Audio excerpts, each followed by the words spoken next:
KPK dan KPU bergerak, Cakada tersangka korupsi akan disahkan dalam beberapa waktu terakhir.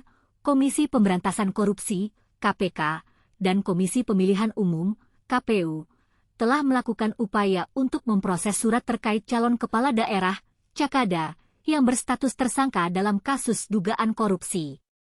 KPK telah mengkonfirmasi bahwa telah ada satu Cakada yang telah berstatus tersangka, namun belum memerinci terkait nama satu orang Cakada yang telah berstatus tersangka.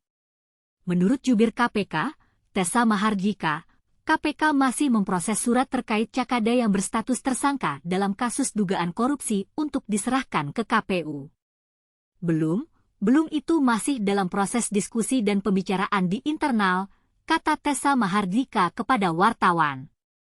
Sudah ada berapa orang tersangka? Baru satu, tambahnya. Sementara itu, KPU RI belum menerima surat dari KPK terkait Cakada yang berstatus tersangka dalam kasus dugaan korupsi. KPU masih menunggu surat tersebut dari KPK. Sampai pagi ini, kami belum menerima surat tersebut. Ya tentunya kami menunggu surat tersebut, kata Komisioner KPU, Idam Holik. Idam Holik juga mengatakan bahwa KPU tidak punya kapasitas untuk mengumumkan ke publik terkait Cakada yang berstatus tersangka jika sudah menerima surat dari KPK. Berkenaan dengan status calon yang tersangka kami tidak punya kapasitas untuk mengumumkan, karena itu kan sedang dalam proses hukum di lembaga lainnya, ujarnya.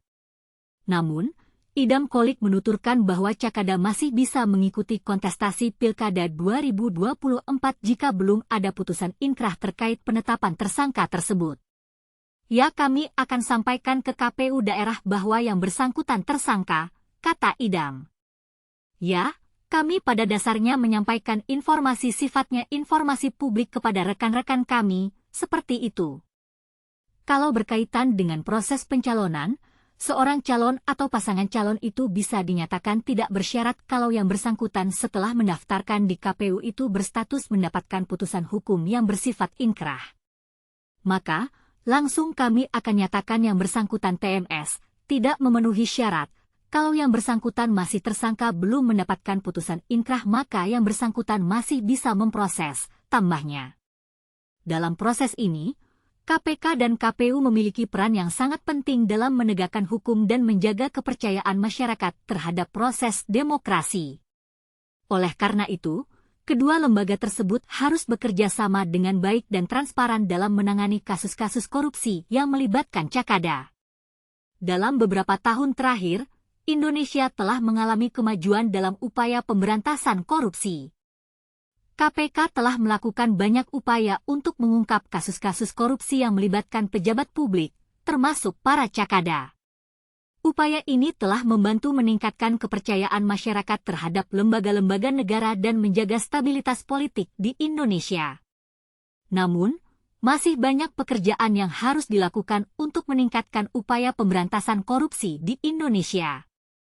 KPK dan KPU harus terus bekerja sama dengan baik dan transparan dalam menangani kasus-kasus korupsi yang melibatkan Cakada. Selain itu, masyarakat juga harus terus meningkatkan kesadaran dan partisipasi dalam upaya pemberantasan korupsi. Dalam konteks ini, peran KPK dan KPU sangat penting dalam menjamin proses demokrasi yang adil dan transparan.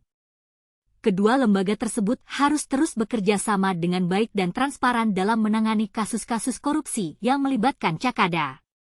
Dengan demikian, Indonesia dapat meningkatkan kepercayaan masyarakat terhadap lembaga-lembaga negara dan menjaga stabilitas politik di Indonesia.